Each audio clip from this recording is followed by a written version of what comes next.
नमस्कार। आज हम बात करेंगे प्रधानमंत्री नरेंद्र मोदी की ओर से सुबह तीनों कृषि कानूनों को रद्द किए जाने की घोषणा की। इसके बाद सियासी उथल पुथल मच गई है। किसी को यह यकीन नहीं था कि जब 19 नवंबर को वह आंख खोलेंगे तो तब प्रधानमंत्री नरेंद्र मोदी ये घोषणा कर रहे होंगे कि सरकार ने तीनों कृषि कानून वापस ले लिए हैं, इसका फैसला ले लिया गया है। उन्होंने ये कहा कि किसानों के हितों में थे ये कानून, लेकिन हम किसानों को समझाने में असमर्थ रहे। मैं आज देशवासियों से क्षमा मांगते हुए सच्चे मन से और पवित्र हृदय से कहना चाहता हूं कि शायद हमारी तपस्या में ही कोई कमी रही होगी, जिसके कारण दिए के प्रकाश जैसा सत्य कुछ किसान भाइयों को हम समझा नहीं पाए। आज गुरु नानक देव जी का पवित्र प्रकाश पर्व है। ये समय किसी को भी दोष देने का नहीं है। आज मैं आपको, पूरे देश को ये बताने आया हूं कि हमने 3 कृषि कानूनों को वापस लेने का, रिपील करने का निर्णय लिया है। इस महीने के अंत में शुरू होने जा रहे संसद सत्र में, इसी महीने में हम तीनों कृषि कानूनों को रिपील करने की संवैधानिक प्रक्रिया को पूरा कर देंगे। सियासी गलियारे में कई तरह की चर्चाएं छिड़ गई हैं कि भाजपा ने क्या ये फैसला किसानों के दबाव में आकर लिया है। विदेशी मीडिया भी कुछ इसी तरह की बातें कर रहा है। प्रधानमंत्री नरेंद्र मोदी का यह बयान भले ही सबके लिए एक राहत भरी सुबह लेकर आया होगा और खुशी का एहसास भी करवाया होगा, लेकिन किसानों का कहना है कि आंदोलन में मारे गए 600 से अधिक उनके साथियों का दुख लाखों आंदोलनकारियों को लंबे समय तक इसका एहसास करवाता रहेगा। सबसे बड़े संघर्षों में से एक को संगठित करने में सबसे आगे रहे किसान संगठनों का कहना है कि यह कोई शक नहीं कि यह उनके लिए एक बड़ी जीत है, क्योंकि सरकार को उनकी मांगों को मानने के लिए मजबूर किया गया। राज्य में किसानों को राहत मिली है। कुछ नेता यह भी कहते हैं कि तीनों कानूनों के माध्यम से इकोनॉमिक थ्रेट खत्म हो गया है। संयुक्त किसान मोर्चा के नेताओं का कहना है कि हमें अपने एकजुट संघर्ष की जीत पर गर्व है। सरकार को झुकना पड़ा और कानून निरस्त करने पड़े, लेकिन हमें दुख है कि लंबे अरसे के बाद कानूनों को वापस लिए जाने के ऐलान से पहले सैकड़ों किसानों की जान चली गई। किसी ने फांसी लगाकर आत्महत्या कर ली तो किसी ने खुद को गोली मार ली। अब यह क्यास लगाए जा रहे हैं कि प्रधानमंत्री नरेंद्र मोदी की ओर से तीनों कृषि कानूनों को रद्द किए जाने के बाद क्या भाजपा को सियासी तौर पर इसका फायदा मिलेगा या नहीं। पार्टी की कोशिश पंजाब के चुनावी खेल में वापसी की है, वहीं उत्तर प्रदेश में अपने किले को भाजपा फिर से मजबूत करना चाहती है। खासतौर पर यूपी के पश्चिम इलाके में कृषि कानूनों के खिलाफ जोरदार प्रदर्शन देखने को मिला। हरियाणा के किसानों ने भी पूरा साथ दिया। इस तीनों कृषि कानूनों को रद्द करवाने में इस पूरी तरह वह साथ रहे।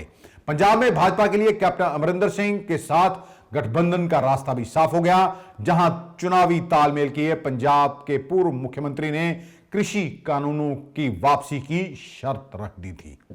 सूत्रों की माने तो प्रधानमंत्री नरेंद्र मोदी सिख समुदाय की भावना को लेकर बेहद संवेदनशील थे। श्री गुरु नानक देव जी के प्रकाश पर्व के मौके पर श्री करतारपुर साहब कॉरिडोर खोला गया और अब कृषि कानूनों को वापस लेने का ऐलान प्रधानमंत्री नरेंद्र मोदी की ओर से कर दिया गया। आपको यह भी बता दें कि कैप्टन अमरिंदर सिंह लगातार केंद्र सरकार से यह मांग करते रहे हैं कि तीनों कृषि कानूनों को वापस लिया जाए।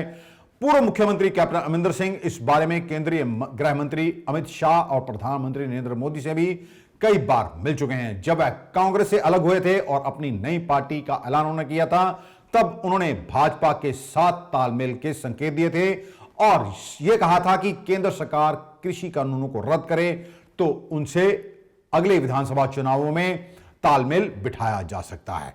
अब कैप्टन की ओर से जब जैसे ही प्रधानमंत्री नरेंद्र मोदी की ओर से यह ऐलान किया गया तो कैप्टन ने भी ट्वीट कर दिया और कहा ग्रेट न्यूज। नरेंद्र मोदी को धन्यवाद करते हुए उन्होंने यह कहा कि हर एक पंजाबी की मांग को स्वीकार कर लिया गया है और गुरु नानक देव जी की जयंती के पवित्र मौके पर तीनों कृषि कानून वापस लेने का ऐलान कर दिया गया है। उन्होंने यह भी कहा कि मैं आश्वस्त हूं कि केंद्र सरकार किसानों के विकास के लिए निरंतर काम करना जारी रखेगी। इस ट्वीट में अमरिंदर सिंह की ओर से केंद्रीय गृह मंत्री अमित शाह को भी टैग किया गया। अब क्या कैप्टन अमरिंदर सिंह की चुनावी राह आसान होगी? भाजपा के लिए कई चीजें आसान होती दिख रही हैं। कृषि कानूनों के मुद्दे पर ही श्रोमणी अकाली दल ने भाजपा से दशकों पुराना अपना नाता तोड़ लिया था और विरोध में सड़कों पर उतर आए थे। लंबे समय से अकाली दल पंजाब में भाजपा की बड़ी सहयोगी पार्टी रही, लेकिन गठबंधन टूटने के बाद अकाली दल और भाजपा के रास्ते अलग हो गए थे और पंजाब में भाजपा को एक सहयोगी की जरूरत थी। लेकिन कृषि कानूनों को लेकर किसान संगठनों के प्रदर्शन भाजपा की सियासत को ग्रहण लगा रहे थे। अब जबकि तीनों कृषि कानून को वापस लेने का ऐलान हो गया है, भाजपा अगले विधानसभा चुनावों में अपनी दावेदारी मजबूती से ठोक सकती है। हालांकि कृषि कानूनों पर पीएम के ऐलान के बाद संयुक्त किसान मोर्चा के सहित तमाम किसान संगठनों ने केंद्र सरकार के फैसले का स्वागत तो किया। हालांकि किसान नेता राकेश टिकैत ने कहा कि कानूनों को संसद में रद्द किए जाने तक प्रदर्शन जारी रहेगा। लेकिन जिस तरह से हर ओर से सबने केंद्र सरकार के फैसले का स्वागत किया है, उससे साफ है कि भाजपा के लिए ये चीजें आसान हुई हैं। सबसे बड़ा सवाल है कि प्रधानमंत्री ने कहा कि 3 कानून हमने वापसी ले लिए। प्रधानमंत्री जी, 3 कानून नहीं, पहले आप इसको पार्लियामेंट में लेकर जाओ, वहां से इनको पास करवाओ। ये किसान बगैर सर पे टिकट लेकर नहीं जाएगा घर। और एमएसपी की गारंटी आप दो, क्योंकि हम जहां पे है यहां पे किसी किसान की एमएसपी पे कोई खरीद नहीं होती। एमएसपी का सवाल देश का सवाल है पूर्ण रूप से, और आम जनता को ज्यादा उत्साहित होने की जरूरत नहीं, अभी लाडू और मिठाई बांटने की जरूरत नहीं। ये संघर्ष अभी जारी रहेगा। कह नहीं सकते कि भाजपा पंजाब के राजनीतिक खेल में वापसी कर लेगी या नहीं, यह तो आने वाला समय ही बताएगा।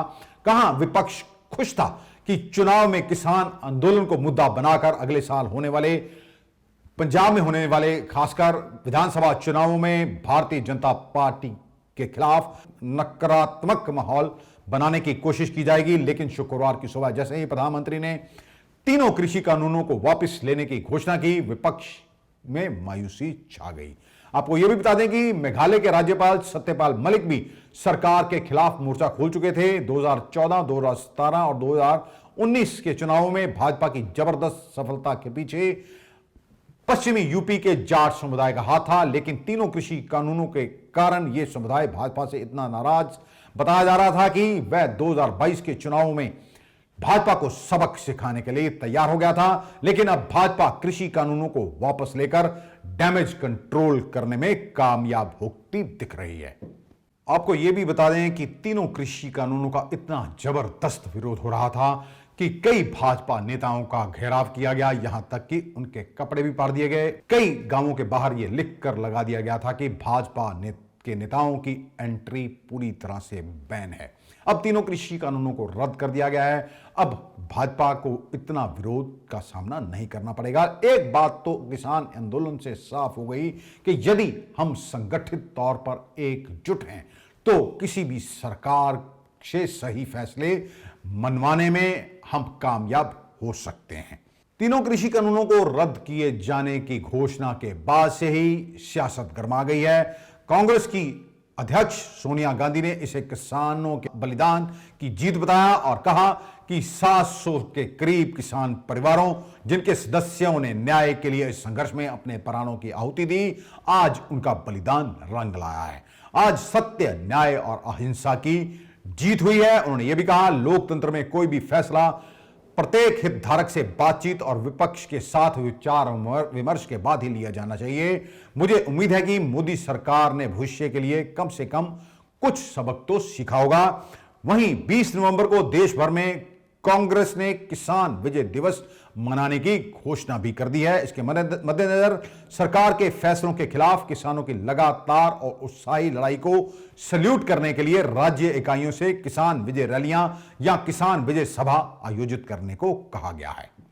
पंजाब भारत सीमा से सटा राज्य है और पिछले कई दिनों से ये सूचनाएं आ रही थी कि पाकिस्तान की ओर से ड्रोन के माध्यम से हथियार, बम, विस्फोटक सामग्री और नशीले पदार्थ भेजे जा रहे हैं। ऐसे में कृषि कानूनों पर फैसला लेना केंद्र सरकार के लिए सबसे अहम हो गया था। बहुत सारे ऐसी सूचनाएं थी कि बहुत सारे खालिस्तानी ग्रुप अचानक सक्रिय हो गए हैं।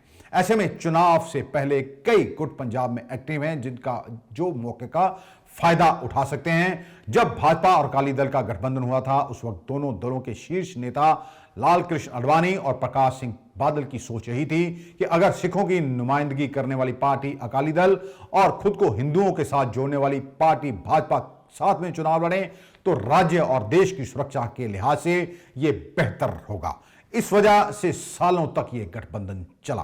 पंजाब लॉन्ग टर्म के लिए भाजपा के लिए बहुत अहम है। 80 के दशक की चीजें दोबारा से वहां शुरू हो जाएं कि कोई भी ऐसा नहीं चाहता। इस वजह से भी केंद्र सरकार ने फैसला ले लिया। नए कृषि कानूनों की वजह से अकाली दल ने पिछले साल भाजपा से साथ तोड़ दिया था और अकाली दल से अलग हो गए थे। जैसे ही प्रधानमंत्री नरेंद्र मोदी की ओर से यह घोषणा की गई कि केंद्र सरकार तीनों कृषि कानून वापस लेने जा रही है और इसकी उन्होंने घोषणा कर दी तो राजनीति गर्मा गई। कांग्रेस के नेता राहुल गांधी ने ट्वीट किया कि देश के अन्नदाता ने सत्याग्रह से अहंकार का सर झुका दिया। अन्याय के खिलाफ ये जीत मुबारक हो। वहीं कांग्रेस की नेता प्रियंका गांधी ने तीनों कृषि कानूनों को वापस लेने को लेकर फैसले पर कहा कि अब चुनाव में हार दिखने लगी तो आपको अचानक इस देश की सच्चाई समझ में आने लगी। उन्होंने कहा कि 600 से अधिक किसानों की शहादत, 350 से अधिक दिनों का संघर्ष। मोदी जी, आपके मंत्री के बेटे ने किसानों को कुचल कर मार डाला, आपको कोई परवाह नहीं थी। आपकी पार्टी के नेताओं ने किसानों का अपमान करते हुए उन्हें आतंकवादी, देशद्रोही, गुंडे, उपद्रवी कहा। आपने खुद आंदोलनजीवी बोला, उन पर लाठियां बरसाई और उन्हें गिरफ्तार किया गया। अब चुनाव में हार दिखने लगी तो आपको अचानक इस देश की सच्चाई समझ में आने लगी कि ये देश किसानों ने बनाया है और ये देश किसानों का है। किसान ही इस देश का सच्चा रखवाला है और कोई सरकार किसानों के हितों को कुचलकर इस देश को नहीं चला सकती। दिल्ली के मुख्यमंत्री और आम आदमी पार्टी के संयोजक अरविंद केजरीवाल की ओर से भी इस पर प्रतिक्रिया दी गई है। आज केंद्र सरकार को किसानों के संघर्ष के आगे झुकना पड़ा और तीनों काले कानून वापस लेने पड़े। आज सिर्फ किसानों की जीत नहीं हुई है, आज जनतंत्र की जीत हुई है। आज किसानों ने सभी सरकारों को बता दिया, जनतंत्र में सरकारों को हमेशा जनता की बात सुननी पड़ेगी। सिर्फ और सिर्फ जनता की मर्जी चलेगी। कोई भी पार्टी हो, कोई भी नेता हो, जनता के सामने आपका अहंकार नहीं चलेगा। इसके अलावा पंजाब के मुख्यमंत्री चरणजीत सिंह चन्नी की ओर से भी प्रधानमंत्री नरेंद्र मोदी की ओर से रद्द किए गए तीनों कृषि कानूनों के फैसले का स्वागत किया है। आज माननीय प्रधानमंत्री श्री नरेंद्र मोदी जी ने ऐलान किया है कि ਜਿਹੜੇ तीन काले कानून श्रोमणी अकाली दल ते बीजेपी की सरकार ने दिल्ली दे विच लेके आंदे सी, ਅੱਜ ਉਹਨਾਂ ਨੇ ਵਾਪਸ ਲੈਣ ਦਾ ਐਲਾਨ ਕੀਤਾ ਹੈ। ਇਹ ਵੀ ਕਿਹਾ ਕਿ ਆਉਣ ਵਾਲੀ ਪਾਰਲੀਮੈਂਟ ਦੇ ਵਿੱਚ ਉਹ ਇਹਨਾਂ ਕਾਨੂੰਨਾਂ ਨੂੰ ਵਾਪਸ ਲੈਣਗੇ। ਅੱਜ ਸਿਰਫ ਐਲਾਨ ਹੋਇਆ। ਪੰਜਾਬ ਨੂੰ ਕਮਜ਼ੋਰ ਕਰਨ ਦੀ ਇੱਕ ਸੋਚੀ ਸਮਝੀ ਹੈ ਵੱਡੀ ਸਾਜ਼ਿਸ਼ ਸੀ, ਜਿਹੜੀ ਤੋਂ ਕੇਂਦਰ ਸਰਕਾਰ ਨੂੰ ਪਿੱਛੇ ਹਟਣਾ ਪਿਆ ਹੈ। ਤੇ ਅੱਜ ਮੈਂ ਕਿਸਾਨੀ ਸੰਘਰਸ਼ ਨੂੰ, ਕਿਸਾਨਾਂ ਦੀਆਂ ਯੂਨੀਅਨਾਂ ਨੂੰ, ਖੇਤ ਮਜ਼ਦੂਰਾਂ ਦੀਆਂ ਯੂਨੀਅਨਾਂ ਨੂੰ, ਪੰਜਾਬ ਔਰ ਹਿੰਦੁਸਤਾਨ ਦੇ ਲੋਕਾਂ ਨੂੰ, ਡੈਮੋਕ੍ਰੈਟਿਕ ਸਿਸਟਮ ਨੂੰ ਸ਼ਾਬਾਸ਼ੀ ਦੇਣਾ ਚਾਹੁੰਦਾ ਕਿ ਲੋਕਤੰਤਰ ਦੇ ਵਿੱਚ ਲੋਕਤੰਤਰ ਦੀ ਜਿੱਤ ਹੋਈ ਹੈ, ਲੋਕਾਂ ਦੀ ਜਿੱਤ ਹੋਈ ਹੈ, ਕਿਸਾਨੀ ਸੰਘਰਸ਼ ਦੀ ਜਿੱਤ ਹੋਈ ਹੈ, ਸੰਯੁਕਤ ਮੋਰਚੇ ਦੀ ਜਿੱਤ ਹੋਈ ਹੈ, ਖੇਤ ਮਜ਼ਦੂਰ ਦੀ ਜਿੱਤ ਹੋਈ ਹੈ, देश ਦੇ हर नागरिक ਦੀ ਜਿੱਤ ਹੋਈ ਹੈ। ਤੇ ਸਚਾਈ नितर के ऊपर आई है। ਜਿਹੜੇ लोग ਡਿਸਟਰਬ ਕਰਨਾ ਚਾਹੁੰਦੇ ਸੀ, ਪਾੜੇ ਪਾਉਣਾ ਚਾਹੁੰਦੇ ਸੀ, ਵੋਟਾਂ ਦੀ ਰਾਜਨੀਤੀ ਕਰਦੇ ਉਹਨਾਂ ਨੂੰ ਪਿੱਛੇ ਹਟਣਾ ਪਿਆ। इसके अलावा सांसद गुरजीत सिंह औजला, सुखबीर सिंह बादल, उनकी पत्नी हरसिमरत कौर बादल की ओर से भी इस पर प्रतिक्रिया दी गई है। ਮੋਦੀ ਜੀ ਦਾ ਵੀ ਧੰਨਵਾਦ ਹੈ ਕਿ ਉਹਨਾਂ ਨੇ ਇਹ ਗੱਲ ਨੂੰ ਭਾਕਦੇ ਹੋਏ ਅੱਜ ਗੁਰੂ ਨਾਨਕ ਦੇਵ ਜੀ ਦੇ ਪ੍ਰਕਾਸ਼ ਪੁਰਬ ਵਾਲੇ ਦਿਨ ਉੱਤਮ ਖੇਤੀ ਸੀ ਜਿਨ੍ਹਾਂ ਨੇ ਐਲਾਨੀ, ਉਹਨਾਂ ਦੇ ਅੱਜ ਵੱਡੇ ਦਿਨ ਦੇ ਉੱਤੇ ਕਾਨੂੰਨ ਵਾਪਸ ਲਏ ਨੇ ਔਰ ਇਹ ਵੱਡੀ ਜਿੱਤ ਹੋਈ ਹੈ ਪੰਜਾਬ ਦੀ, ਪੰਜਾਬੀਅਤ ਦੀ, ਪੰਜਾਬੀ ਨੂੰ ਪਿਆਰ ਕਰਨ ਵਾਲਿਆਂ ਦੀ ਔਰ ਪੰਜਾਬੀਆਂ ਦੀ ਜਿਨ੍ਹਾਂ ਨੇ ਦੇਸ਼ ਦੀ ਆਜ਼ਾਦੀ 'ਚ 1947 ਤੋਂ ਪਹਿਲਾਂ ਵੱਡਾ ਹਿੱਸਾ ਪਾਇਆ ਸੀ। ਫਿਰ ਅੰਨ ਦੇ ਭੰਡਾਰ ਭਰ ਲੱਗਿਆ, ਕੋਈ ਕਸਰ ਨਹੀਂ ਛੱਡੀ। ਤੇ ਜਦੋਂ ਇੱਕ ਮੁਸੀਬਤ ਆਉਣ ਲੱਗੀ ਆ ਆਮ ਲੋਕਾਂ ਦੇ ਉੱਤੇ ਕਿ ਆਮ ਲੋਕਾਂ ਨੂੰ ਮਹਿੰਗਾਈ ਦੀ ਮਾਰ ਵੱਜਣੀ, ਕਹਿੰਦੇ ਕਿਸਾਨੀ ਕਾਨੂੰਨ ਨਾਲ ਕਿਸਾਨਾਂ ਨਹੀਂ ਲੜ ਰਹੇ, ਕਿਸਾਨ ਆਮ ਲੋਕਾਂ ਦੀ ਲੜਾਈ ਲੜ ਰਹੇ ਸੀ। ਅੱਜ ਫਿਰ ਇੱਕ ਵਾਰੀ ਸਾਬਤ ਕਰਤਾ ਕਿਸਾਨਾਂ ਨੇ ਵੀ ਕਿਸਾਨ ਜਿੱਥੇ ਆਪਣਾ ਹੱਕ ਲੈਣ ਜਾਣਦੇ ਆ। ਅੱਜ ਮੈਂ ਉਸ ਮਾਲਿਕ ਦਾ ਸ਼ੁਕਰਾਨਾ ਕਰਦੀ ਹਾਂ ਜਿਨ੍ਹਾਂ ਨੇ ਇਸ ਕੌਮ ਨੂੰ ਇਹ ਬਲ ਬਖਸ਼ ਕੇ ਕਿਸਾਨਾਂ ਤੋਂ ਇਹ ਲੜਾਈ ਲੜਾਈ ਤੇ ਲੜਵਾ ਕੇ ਅੱਜ ਫਤਿਹ ਤੇ ਜਿੱਤ ਵੀ ਕਰਵਾਈ। ਤੇ ਅੱਜ ਜੋ ਵੀ ਕਾਰਨਾ ਕਰਕੇ ਚਲੋ ਸਰਕਾਰ ਨੇ ਇਹਨਾਂ ਨੂੰ ਵਾਪਸ ਲੈਣ ਦਾ ਜਿਹੜਾ ਫੈਸਲਾ ਕੀਤਾ ਹੈ, ਸ਼ੁਕਰ ਹੈ ਕਿ ਕਿਸਾਨਾਂ ਦੀ ਗੱਲ ਮੰਨੀ ਗਈ। ਅੱਜ ਦੇ ਸ਼ੁਭ ਦਿਹਾੜੇ ਤੇ ਪਰਮਾਤਮਾ ਦੀ ਬਖਸ਼ਿਸ਼ ਹੋਈ, ਮਿਹਰ ਹੋਈ, ਕਿਸਾਨਾਂ ਦੇ ਸੰਘਰਸ਼ ਨੂੰ ਸਫਲਤਾ ਮਿਲੀ ਤੇ ਪਰਮਾਤਮਾ ਦੀ ਬਖਸ਼ਿਸ਼ ਨਾਲ ਸਾਰੇ ਕਾਲੇ ਕਾਨੂੰਨ ਵਾਪਸ ਕੀਤੇ ਗਏ ਹੈ। ਮੈਂ ਕਹਿਣਾ ਚਾਹਣਾ ਕਿ ਆ ਕਿਸਾਨੀ ਦੀ ਸੰਘਰਸ਼ ਦੀ ਜਿੱਤ ਹੈ, ਹਰ ਘਰ ਦੀ ਜਿੱਤ ਹੈ, ਹਰ ਗਰੀਬ ਦੀ ਜਿੱਤ ਹੈ, ਹਰ ਬਜ਼ੁਰਗ ਮਾਈ ਦੀ ਜਿੱਤ ਹੈ। ਸਾਰਿਆਂ ਨੇ ਮਿਲ ਕੇ ਇਸ ਸੰਘਰਸ਼ ਵਿੱਚ, ਸਾਰੇ ਪੰਜਾਬੀਆਂ ਨੇ ਮਿਲ ਕੇ ਇਸ ਸੰਘਰਸ਼ ਵਿੱਚ ਹਿੱਸਾ ਲਿੱਤਾ ਤੇ ਦਿਨ ਰਾਤ, ਦੇਖੋ 1.5 ਸਾਲ ਹੋ ਗਿਆ, ਦਿਨ ਰਾਤ ਉੱਥੇ ਮਿਹਨਤ ਕੀਤੀ ਤੇ ਤੂਫਾਨਾਂ ਦਾ ਸਾਹਮਣਾ ਕੀਤਾ, ਹਨੇਰੀਆਂ ਦਾ ਸਾਹਮਣਾ ਕੀਤਾ, ਮੱਛਰਾਂ ਦਾ ਸਾਹਮਣਾ ਕੀਤਾ, ਗਰਮੀ ਦਾ ਸਾਹਮਣਾ ਕੀਤਾ ਤੇ ਅੱਜ ਸਹੀ ਮਾਇਨੇ ਤੇ ਪਰਮਾਤਮਾ ਦੀ ਐਡੀ ਵੱਡੀ ਬਖਸ਼ਿਸ਼ ਹੋਈ ਹੈ कि देश के प्रधानमंत्री ने आज ऐलान किया कि सारे तीन कानून वापस किए जाएंगे। भाजपा के राष्ट्रीय महासचिव तरुण चुग की ओर से भी इस पर बयान आया है कि प्रधानमंत्री नरेंद्र मोदी ने हमेशा ही देश को सर्वोपरि रखा। आज गुरु पूर्व के पावन दिहाड़े पर प्रधानमंत्री श्री नरेंद्र मोदी जी द्वारा तीनों किसान बिल वापस लेकर एक बहुत बड़ा दिल दिखाया। ये एक बहुत बड़ी घोषणा है, ऐतिहासिक घोषणा है और प्रधानमंत्री जी के इस बड़े दिल के लिए उनको बहुत बहुत धन्यवाद, उनको बहुत बहुत बधाई। ये किसानों के प्रति उनके मन में कितना आदर है, कितना प्यार है, कितना वो किसानों के प्रति स्नेह रखते हैं, ये दिखता है। और मैं प्रधानमंत्री श्री नरेंद्र मोदी जी को बधाई देता हूं कि उन्होंने इतना बड़ा कदम उठाया है और भारत के सभी किसानों को कि प्रधानमंत्री जी के इस पहल को, उनकी इतना बड़ा दिल दिखाने को सभी और स्वागत होना चाहिए। ये एक बहुत बड़ी बात है। यह भी सच है कि पंजाब में श्री करतारपुर साहिब कॉरिडोर खोलने के बाद भाजपा ने बड़ा चुनावी मास्टर स्ट्रोक खेल दिया है। प्रधानमंत्री नरेंद्र मोदी ने किसानों के विरोध की वजह बने तीनों कृषि कानून को लेकर उन्हें रद्द तो कर दिया। पंजाब में 3.5 महीने बाद विधानसभा चुनाव होने वाले हैं और शायद भाजपा को इसका फायदा मिल सकता है। प्रधानमंत्री नरेंद्र मोदी ने खास तौर पर यह दिन चुना और वो दिन था श्री गुरु नानक देव जी के प्रकाश पर्व का। जिस वक्त पूरा सिख समाज पहले पातशाही श्री गुरु नानक देव जी के प्रकाश पर्व की खुशियां मना रहा था, उसी बीच ये ऐलान होने से भाजपा ने सिख समाज से भावनात्मक तरीके से जुड़ने की कोशिश की है। इससे भाजपा को फायदा होना लाजमी है। आपको यह बता दें कि पंजाब में भाजपा के लिए कृषि कानूनों की वजह से रास्ता मुश्किल हो गया था। करीब 14 महीनों से किसान लगातार विरोध कर रहे थे और भाजपा के नेताओं को कोई बैठक तक नहीं करने दी जा रही थी। अब भाजपा के नेता के भी ये कहने लगे थे इन कानूनों को रद्द कर देना चाहिए, क्योंकि इसके बगैर भाजपा को बड़ा सियासी नुकसान होना तय है, जिसका इंपैक्ट पूरे देश व दूसरे राज्यों में भी पड़ना लाजमी है। अब भाजपा के लिए राह आसान हो सकती है, खासकर इसलिए भी पंजाब में भाजपा अकेले चुनाव मैदान में उतर रही है। वहीं 2024 में लोकसभा चुनावों से पहले पंजाब चुनाव के फैसले से कोई विरोधी संदेश निकाल सकते थे। पंजाब में कुल 117 विधानसभा सीटें हैं। इनमें 40 अर्बन, 51 सेमी अर्बन और 26 रूरल हैं। रूरल के साथ सेमी अर्बन विधानसभा सीटों पर किसानों का वोट बैंक बड़ी हार जीत का फैसला करता है। ऐसे में पंजाब चुनाव से पहले भाजपा के लिए कानूनों को वापस लेना फायदेमंद हो सकता है। पंजाब मालवा माझा दोआबा एरिया में बटा हुआ है। सबसे ज्यादा सीटें मालवा में हैं, 69 सीटें। मालवा में ज्यादातर रूरल सीटें हैं और वहां पर किसानों को का दबदबा है। यही इलाका पंजाब की सरकार बनाने में निर्णायक भूमिका निभाता है। 23 सीटों वाले दोआबा में ज्यादातर दलित प्रभाव डालने वाली सीटें हैं।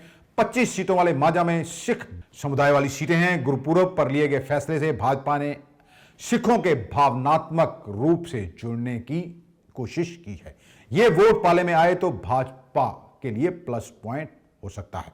आपको यह भी बता दें कि पंजाब की इकोनॉमी भी एग्रीकल्चर पर आधारित है। खेती होती है तो उससे ना केवल बाजार चलता है बल्कि ज्यादातर इंडस्ट्री भी ट्रैक्टर से लेकर खेती बाड़ी तक का ही सामान बनाती है। अब अगर बात करें तो सबसे अगर गठबंधन होता है भाजपा और श्रोमणी अकाली दल के बीच और कैप्टन अमरिंदर सिंह के बीच, तीनों पार्टियां मिलकर चुनाव लड़ती हैं, तो सबसे ज्यादा नुकसान कांग्रेस को होगा, क्योंकि कांग्रेस सपने देख रही है कि वर्ष 2022 में पंजाब में कांग्रेस की सरकार बने। लेकिन प्रधानमंत्री नरेंद्र मोदी ने ये मास्टर स्ट्रोक खेलकर पूरे के पूरे समीकरण बदल दिए हैं। आज के लिए बस इतना ही। कल आपके समक्ष फिर हाजिर होंगे, तब तक के लिए नमस्कार।